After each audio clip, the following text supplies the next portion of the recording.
যান হৃদয় নামের একজন ক্রিকেট ভক্ত। মঙ্গলবার বিসিবির সংস্কার এবং নাজমুল হাসান পাপনের পদত্যাগ চেয়ে মিরপুরের হোম অব ক্রিকেটের সামনে জড়ো হন অসংখ্য ক্রিকেট ভক্ত।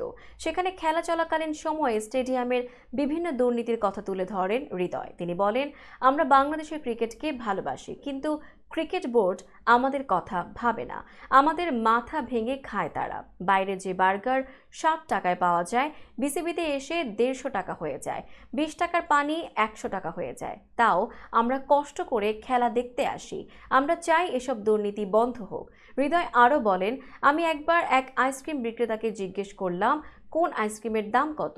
বলল 80 টাকা। আমি বললাম যে 40 টাকার জিনিস 80 হয় কেমন করে?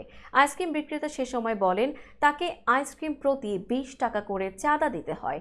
বিসিবির টিকিট কালোবাজারি নতুন কিছু নয়, তবে আরও একবার মনে করিয়ে দেন এই ক্রিকেট ভক্ত।